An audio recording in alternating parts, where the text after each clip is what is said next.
me présente en te disant, avant que j'arrive à l'événement, il faut qu'on me paye et on me paye 1 000 euros. Tout le monde crie au scandale. Les pasteurs se font taper sur les doigts, ce qui est juste. Et ça se fait. Ils décident de se dire, moi, je ne joue plus dans les églises, tout court. Oui. Et ce n'est pas par un manque de foi ou parce qu'ils n'aiment plus le Seigneur. Hein. Mais ce qu'on leur a montré là-bas, ça leur a dit... C'est comme on parlait de flexibilité tout à l'heure. Bah, je pense que vous avez vu des vidéos sur Internet. Ouais, joue-moi ça. Ouais, t'es pas dans la bonne gamme. Des gens qui se font humilier.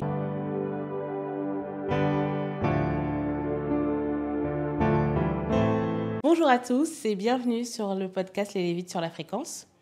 Aujourd'hui, vous allez assister à un truc un peu différent. Ce ne sera pas forcément en mode interview, mais plus un débat où on va tous échanger sur un sujet qui me tient, moi, particulièrement à cœur parce que je l'ai vécu aussi. Et en fait, ça parle des réalités des musiciens dans les églises. Parce qu'on sait ça peut représenter beaucoup de challenges parce que déjà, c'est un service qui coûte beaucoup au niveau du temps, c'est-à-dire la préparation technique, la préparation spirituelle et même le temps et l'énergie qu'on y met tous les dimanches ou même des fois un peu plus. Donc, je suis avec Jonathan et Aline.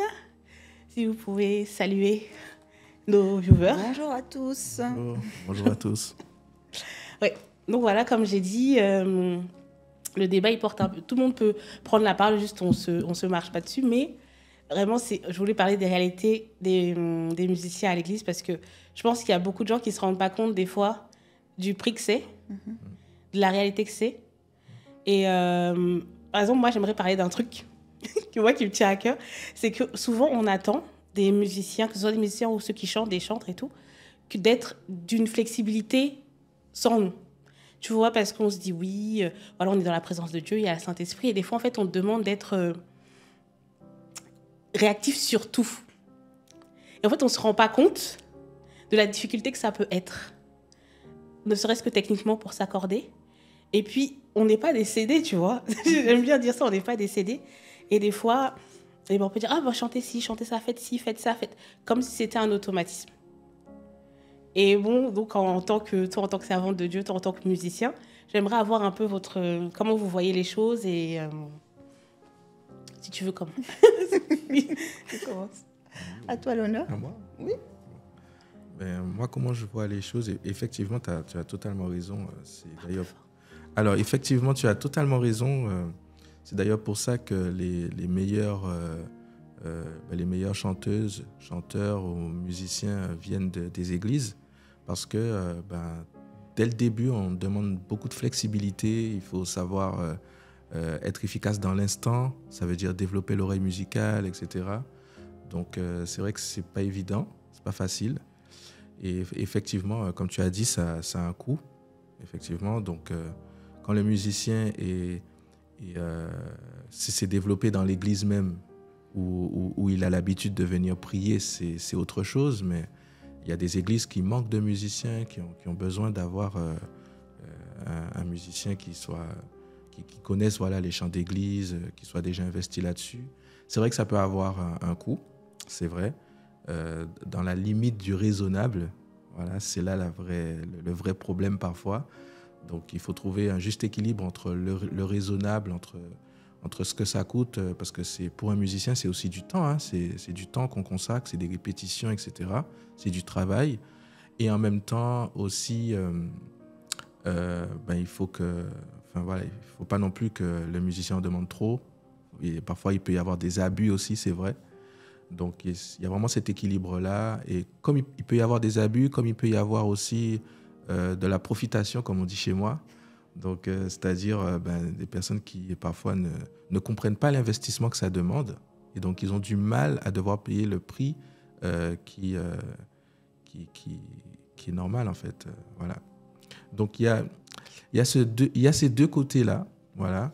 C'est vrai que ce n'est pas facile. Et comme tu as dit aussi, la préparation spirituelle aussi. Donc, quand on joue à l'église, normalement, on ne vient pas faire une prestation.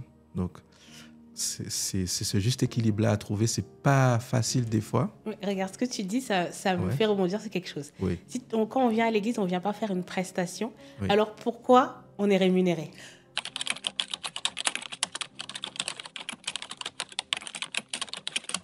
Est-ce que je peux me permettre même de poser une question? Est-ce que vous vous considérez comme des musiciens, des artistes, ou bien des adorateurs? Parce que c'est deux choses différentes. Si on est dans le cadre de l'église, je pars du principe que techniquement, dans une église, du moins moi dans mon assemblée, je ne vais pas prendre un musicien du monde, je vais prendre quelqu'un qui est chrétien. Totalement. Donc normalement, c'est un adorateur. Oui. Ce n'est pas un artiste. Donc pourquoi sommes-nous dans ce système de prestation? Si, admettons, un pasteur dit qu'il va aller prêcher et qu'avant de prêcher, il va vous dire « oui, je vais prêcher pour 500 € ou 1000 €», ça va choquer. Pourquoi, quand il s'agit des musiciens, on a ce système-là de se dire, avant même qu'ils se considèrent comme un adorateur, qu'ils se disent « je viens dans la présence de Dieu, je viens pour recevoir, adorer mon Dieu, et après recevoir quelque chose », on présente déjà l'argent. C'est quelque chose où j'ai beaucoup de mal et je n'arrive pas à comprendre à quel moment ça a dévié, où les adorateurs ne sont plus des adorateurs, mais sont devenus des artistes, comme les artistes du monde. Effectivement. Alors, waouh, c'est... On ne te vise pas personnellement, mais non, c'est comme on parle. C'est tout, vraiment quelque chose qui m'a toujours... c'est une très bonne question. Qui me choque, hein, parce que même les événements où on fait... Moi, j'organise beaucoup d'événements. Et même le dernier événement qu'on a eu à organiser pour la fête de la musique, il y a quelque chose qui me choquait, c'est que quand on allait parler aux chantres pour leur dire on veut faire un événement pour glorifier Dieu et tout, déjà, ils avaient des bookmakers. En deux, on nous les présentait comme, oui, nos artistes, alors que moi, je ne venais pas voir un artiste. Je viens voir un chantre qui, parce qu'il aura emmené le peuple de Dieu dans la présence de Dieu, je sais que je peux lui faire une offrande, chose qui est normale. Mais tu me le présentes comme un artiste. Pourquoi je ne vais pas prendre un artiste du monde qui serait peut-être plus calé musicalement parlant que toi? Bien sûr. Quelle est la différence alors?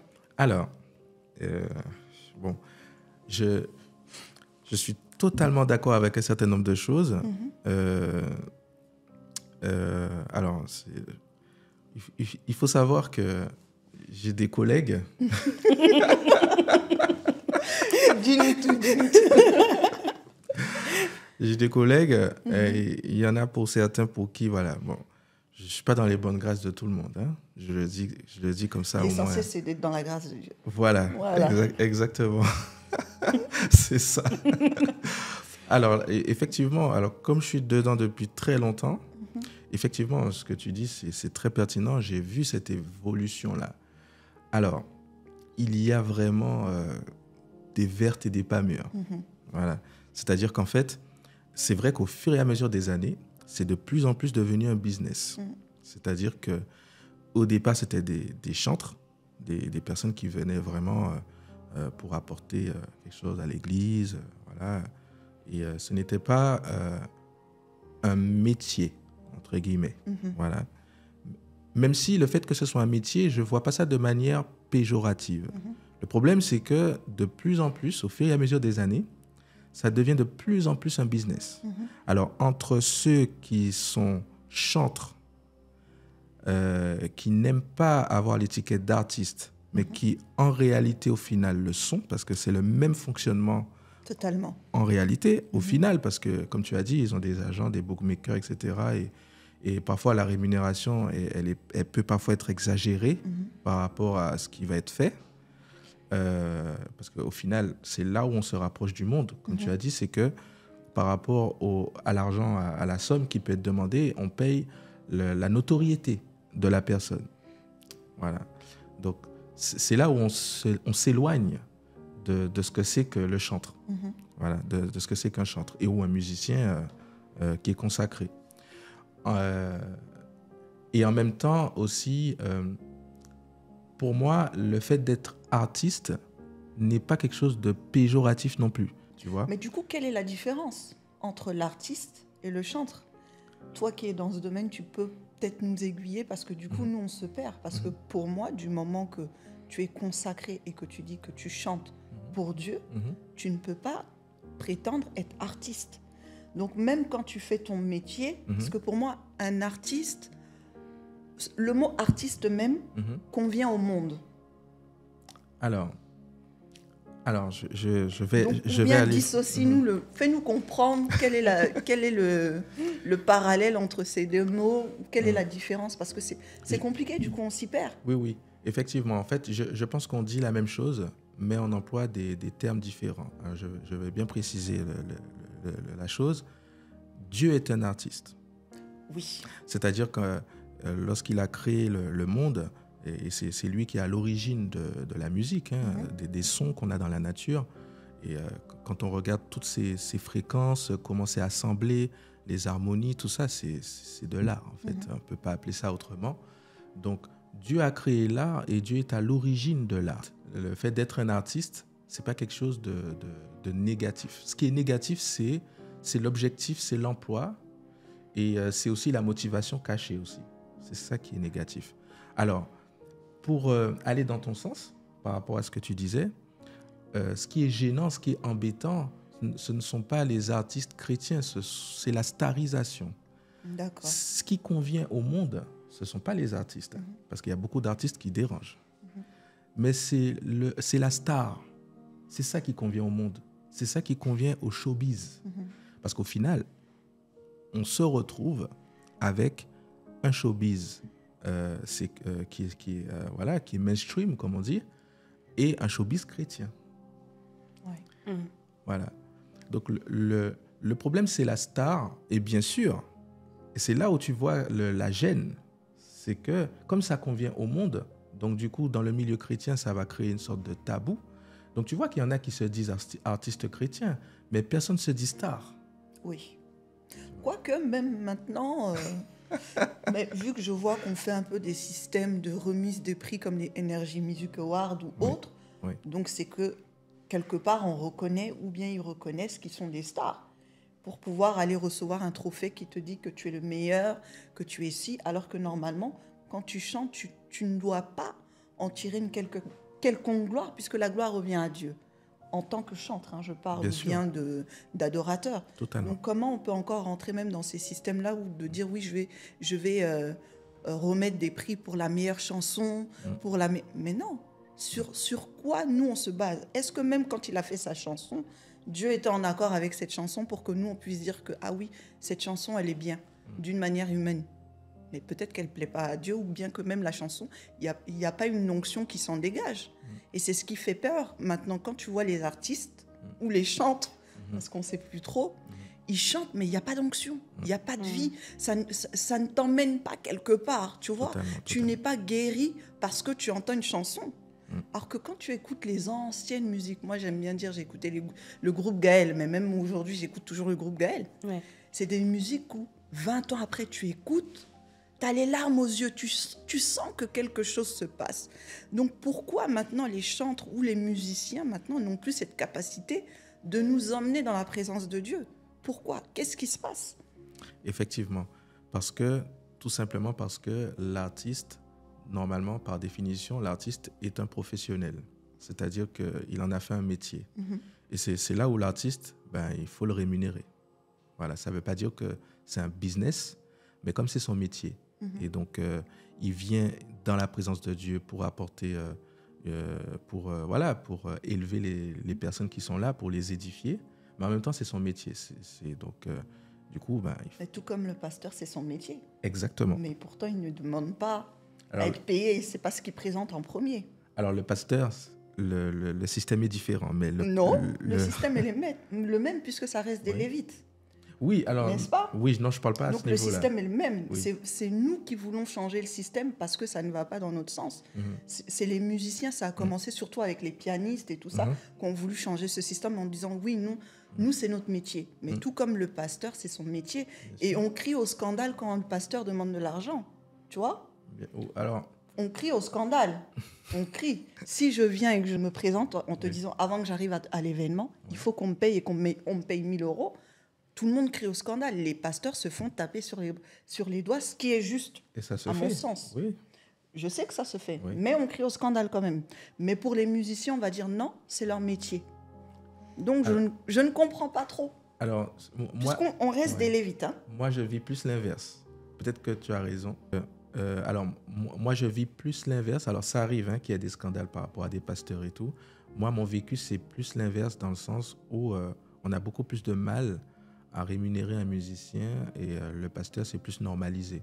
Oui. Parce que depuis toujours, depuis des décennies, depuis même, j'ai envie de dire, le Moyen-Âge, quoi, par exemple, le prêtre, de facto, il a une rémunération parce que 100% de son temps, c'est pour l'Église, quoi. Oui. Donc, sans qu'il le demande, oui, c'est vrai que c'est plus... voilà, c'est plus souple. Voilà, c'est plus souple, exactement. C'est vrai. C'est ça.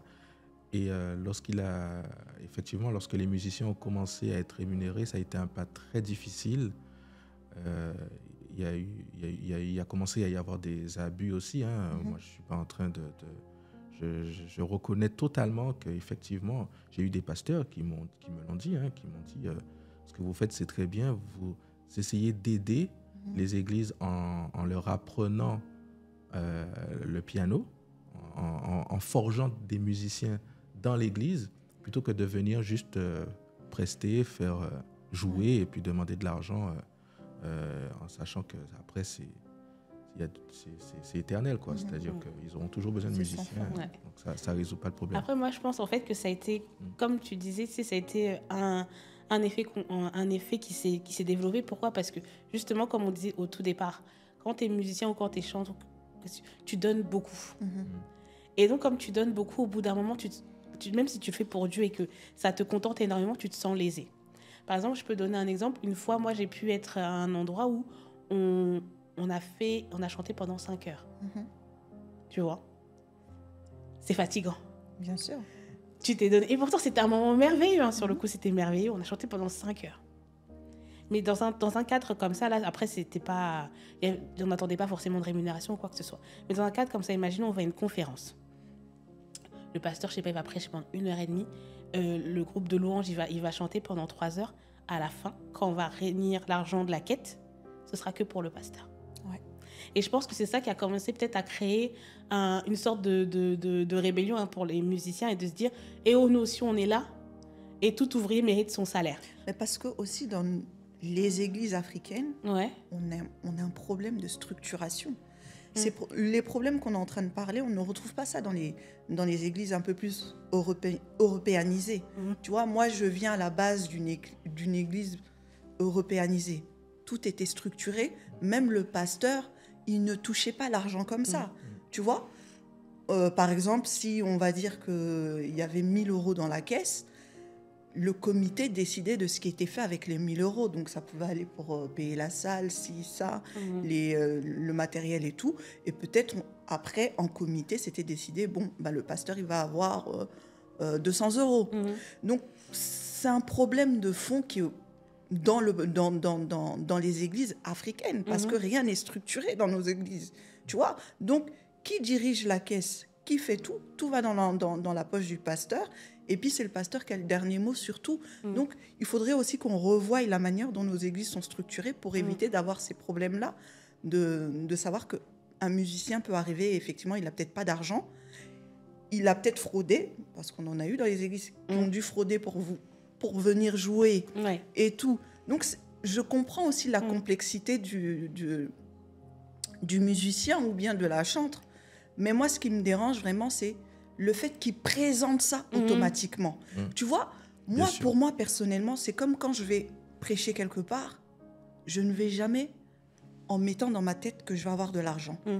Et même quand je me sens lésée, parce que parfois je me sens lésée, parce que je vois l'argent qui est arrivé derrière, je me dis, Seigneur, c'est toi qui dois me rémunérer. Donc, si j'ai perdu là, ouvre-moi une porte pour que j'ai ma récompense, en fait. Je ne vais pas aller au front avec les gens pour dire, oui, pourquoi vous ne me payez pas ? Et c'est ce qui fait défaut aux musiciens, et c'est pour ça qu'ils perdent en valeur. C'est parce qu'ils vont toujours aller au front pour dire, oui, il faut me payer. Alors que s'ils se disaient, non, je fais l'œuvre avant tout pour Dieu, Seigneur, c'est toi qui dois faire mon combat, il y aurait moins ce système où on va se dire, ouais, non, mais les musiciens, ils sont là que pour l'argent. Tu vois ? C'est ça, c'est-à-dire qu'effectivement, il y en a qui le font que pour l'argent, donc on ne peut pas faire quelque chose que pour l'argent et en même temps partager une onction, élever l'assemblée, etc. C'est sûr. Après, il faut trouver un juste équilibre. En fait, il faudrait que tout le monde puisse se regarder les droits dans les yeux et se dise, voilà, si on veut que l'œuvre avance, si on veut que milieu chrétien évolue, eh bien, il faut qu'il y ait une économie. Voilà. On ne va pas pouvoir s'étendre, évoluer si l'argent va que dans les poches des uns et des autres. Il y a de plus en plus d'églises qui se créent, qui se développent. Et pareil, on parle des musiciens, de la musique, mais pourquoi même les églises se créent? C'est encore un autre débat.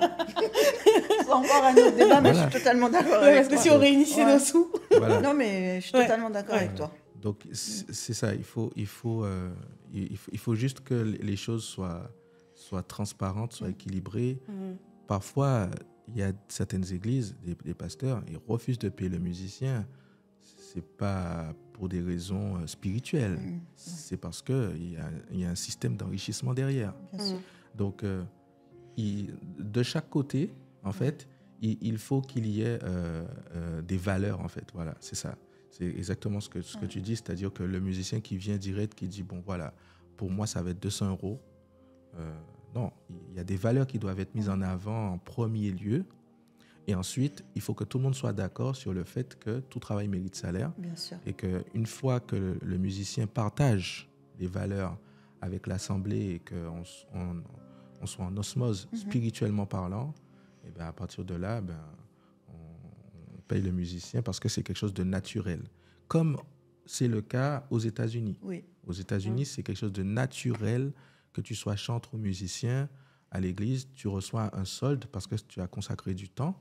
Mais par contre, il y a le côté spirituel et les valeurs qui vont primer et on va vouloir vraiment partager ça avec l'Assemblée en premier lieu. Et voilà, c'est ce qu'il faudrait mettre en place, quoi. Mais il faut que tout le monde se mette d'accord là-dessus. Ouais, ça, c'est autre chose. Ça, c'est autre chose, ouais. Mais tu as raison, parce qu'aux États-Unis, oui, il y a des dédommagements, parce qu'en fait, en réalité, quand tu fais de la musique, il y a les temps de répétition. Ouais. Tu viens avant pour préparer, pour faire tes balances.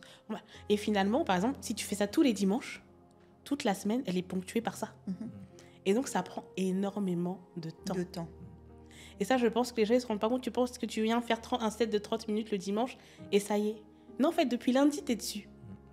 Et je pense que les gens, ils ne se rendent pas compte. Et je pense que c'est pour ça que la frustration a commencé à beaucoup monter.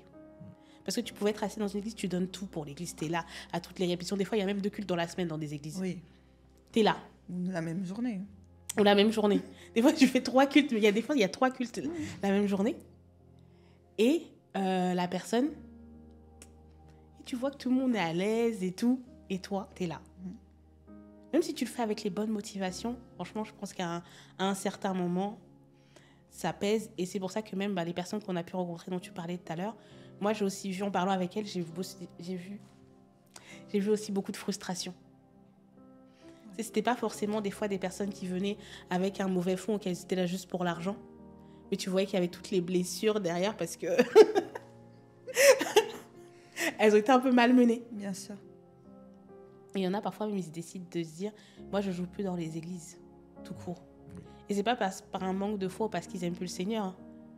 Mais ce qu'on leur a montré là-bas, ça leur a dit... C'est comme on parlait de flexibilité tout à l'heure. Je pense que vous avez vu des vidéos sur Internet. Ouais, joue-moi ça. Ouais, t'es pas dans la bonne gamme. Des gens qui se font humilier. Mais tu vois que c'est toujours dans quel type d'église? C'est nos églises à nous. Non, mais il faut se dire la vérité. Parce que quand tu vas aller dans une église, tout quoi que ce soit, moi j'y étais avant, pendant des années, quand j'étais en Franche-Comté. J'ai jamais vu ça. Tout est structuré au dernier moment. C'est très rare que le pasteur va venir te dire « faut changer, mets-moi cette gamme ». C'est aussi notre problème. On n'a qu'à être un peu plus assidu et puis structuré. Et il faut aussi faire comprendre ça aux serviteurs de Dieu, que Dieu, c'est un Dieu d'ordre. Donc vous aussi, vous devez être en ordre dans les choses de Dieu. C'est pas au dernier moment, ok, il y a l'onction, mais ne mettez pas tout sous l'onction aussi, quoi. C'est ça. Tu vois? Exact. C'est ce travail-là qu'il faut faire et c'est compliqué. C'est compliqué.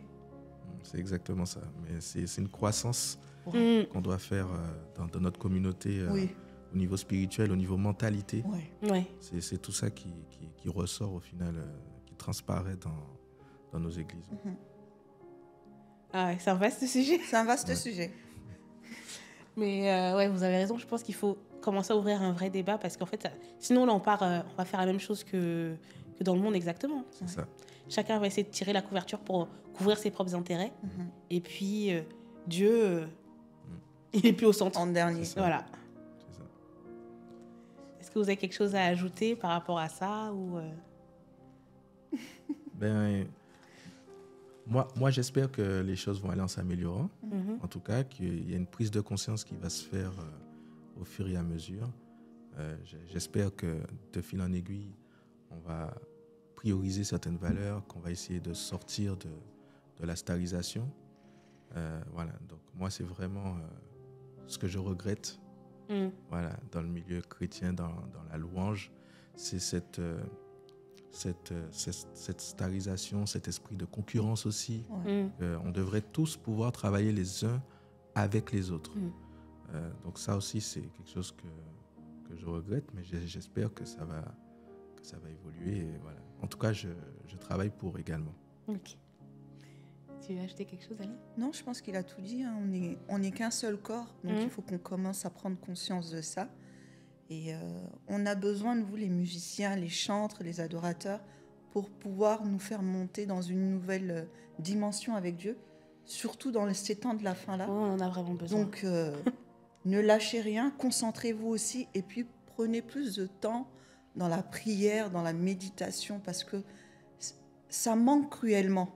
Et on le ressent dans les paroles ou dans les musiques que vous nous donnez en ce moment. Donc, cherchez un peu plus la face de Dieu et puis ramenez-nous des sons qui vont nous faire aller au ciel, si je peux dire ça comme ça. Totalement d'accord. Totalement d'accord. En tout cas, c'était super de partager ce moment avec vous. On arrive à la fin. Un peu trop vite, malheureusement. Il y a encore tellement de choses à dire sur ce sujet. On fera une partie 2. Et ouais, on fera une partie 2. Et puis, si vous avez aussi des sujets que vous voulez qu'on aborde, même par rapport à la musique, déjà par rapport à la musique et tout ce qu'on a dit, n'hésitez pas. Et puis, merci de nous avoir regardés. C'était tout pour nous.